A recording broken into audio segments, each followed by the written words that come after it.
बिस्मिल्लाहिर्रहमानिर्रहीम। अस्सलामु अलैकुम।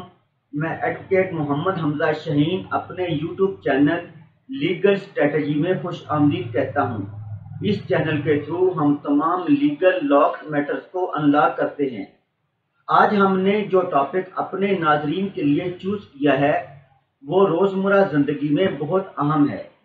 अगर आपके साथ कोई ऑफेंस कमिट हो जाए तो FIR का अंदराज कैसे करवाते हैं। अगर इलाका पुलिस FIR दर्ज ना करे तो कोर्ट से कैसे डायरेक्शन लेते हैं। वीडियो शुरू करने से पहले मेरे चैनल को सब्सक्राइब कर दें और बेल आइकॉन को प्रेस कर दें ताकि फ्यूचर में जो भी वीडियो अपलोड हो इसका बरवकत नोटिफिकेशन आप हजरात को मिल सके। तो व्यूअर्स, अब हम ये जानते हैं FIR या फर्स्ट इंफॉर्मेशन रिपोर्ट किसे कहते हैं। क्रिमिनल प्रोसीजर कोड 1973 के मुताबिक सबसे पहले पुलिस अथॉरिटी को इंफॉर्मेशन मिलती है, मतलब जुर्म वाली स्पॉट पे होने वाली पहली इंफॉर्मेशन। ये इंफॉर्मेशन ओरल भी हो सकती है, रिटर्न भी हो सकती है या टेलीफोनिक भी हो सकती है। जब ऑफेंस कमिट हो जाता है तो पुलिस इन्वेस्टिगेशन स्टार्ट करने के लिए जाए वकुआ से इंफॉर्मेशन या कंप्लेंट वसूल करने के बाद शवाहिद इकट्ठे करती है। क्योंकि पाकिस्तान में पुलिस कवानीन के मुताबिक पहले कंप्लेनेंट 15 पर कॉल करता होता है। 15 वाले मुतलका इलाका थाने की पुलिस को इतला देते हैं।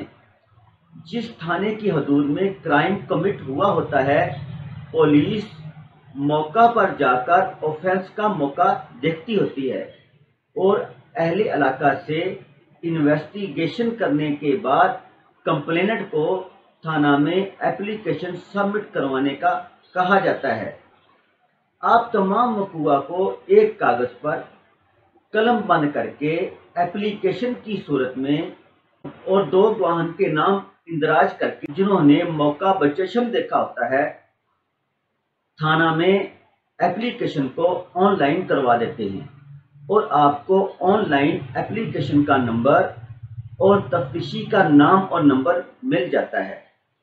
अब तफ्तीशी एप्लीकेशन पर इन्वेस्टिगेशन स्टार्ट कर देता है।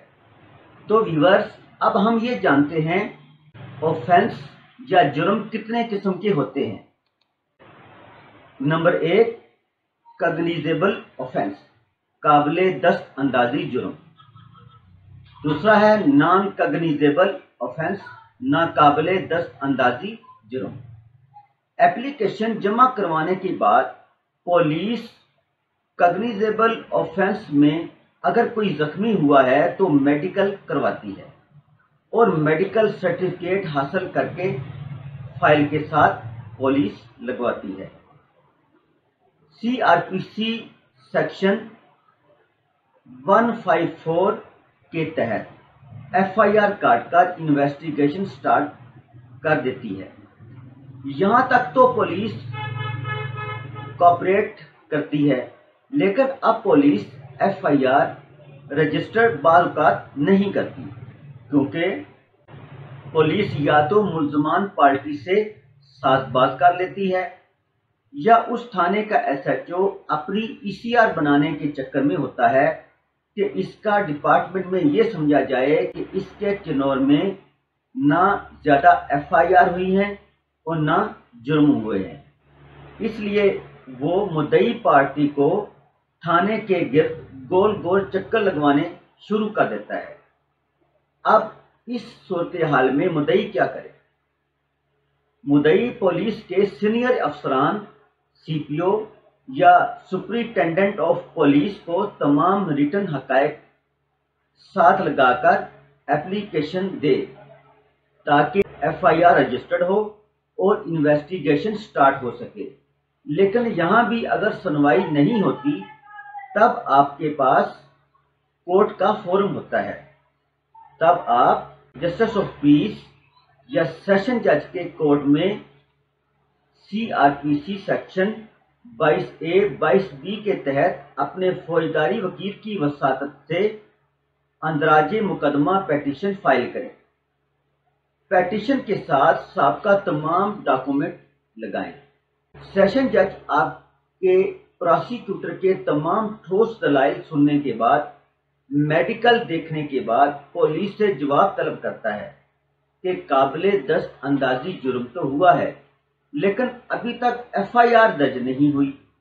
لیکن اگلی پیشی پر پولیس کا جواب آئے نہ آئے یا مدعی کے خلاف جواب آئے، سیشن جج اندراج مقدمہ کی متعلقہ تھانہ کے SHO کو ڈائریکشن دے دیتا ہے تاکہ انویسٹیگیشن سٹارٹ ہو سکے۔